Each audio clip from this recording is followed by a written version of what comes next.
you 9 things at 9 in the morning for less than 9 minutes. My name is Kathryn Jones, your founding design hacker, and let's get started. Okay, today we are going to talk about the 9 steps it takes to build a converting sales funnel. Okay, so 9-step system for sales funnels made easy.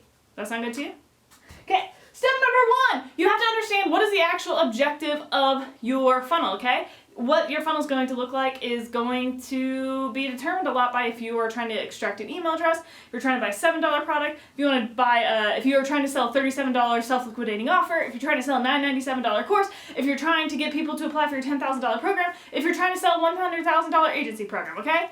Whatever you're trying to do, it depends, okay? So you need to know the objective of your funnel, which brings us to number 2. You also have to know who you're talking to, okay? So often people get funnels wrong because they're trying to sell something that's a really amazing product, but they're talking to the wrong people. So, for example, they might be attracting beginners, but they're selling more advanced courses, or they're attracting advanced people, but they're selling beginner courses. Know who you're talking to, okay? Now, next thing, you need to make sure that you have a value ladder in place. Know what you're selling, where it fits in the big scheme of things. This is going to help you, again, to know your messaging, your positioning, and also know how to follow up with things on the back end, okay? Now, once you know your value ladder, then you can start to assign funnels to each part of that value ladder, okay? Taking one funnel to nurture them and assign them to the next step of the value ladder, and the next step, and the next step, which takes us to number 5, which is all about positioning. You want to make sure that you actually have a vehicle, or as Russell calls it, a new opportunity that will actually appeal to them. People don't want to know how to do stuff better, okay?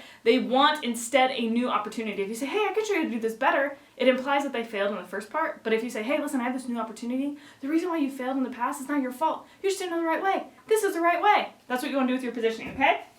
Number 6, you want to have some sort of follow-up strategy to make sure that once they go through your funnel, you're following up with emails, texts, different blasts, voicemail blasts, right? To make sure that not only do they go through this funnel, but we can send them up through the next funnel and the next, which takes us to 7. You need a traffic strategy to have the most incredible offer in the world, the most incredible funnel in the world, but if nobody ever goes to it, you're going to be broke. So you need to have a traffic strategy, but you also need to have a design strategy, okay? Funnels without a proper design hacking strategy are going to result in money left on the table. There's so many easy tweaks that you can make with design in terms of structure, words, images, your paint color, energy, or things that are doing on the page, spacing to ensure that the people that come to your page are actually going to buy. Stanford University came out with a study along with a myriad of others that prove that people only take 0.05 seconds to determine if your site is credible or not, and over 90% of what they're judging is your design. So you might have the most incredible offer in the world. You might be like the guru of gurus, but if you can't get people to stay on your page long enough to see what you're selling,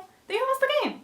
So you need a design strategy, okay? Which brings us to number 9, an optimization strategy. So once you have some traffic, once you have a funnel, once you have some follow-up, start sending people through, you want to make sure that you have an optimization strategy to learn, okay, cool, once we've sent this first round of people through, what are we learning? How can we tweak? What can we do there? How can we make sure that we tweak the design even more to make it better? How can we make sure we tweak the messaging even more to make it better? And so you want to make sure that you have an optimization strategy on the back end. At the very least, have time put in your calendar to go back and say, hey, how can I tweak this funnel to make it a little better, okay?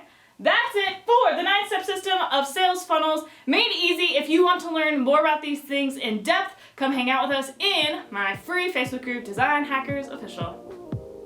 You're awesome.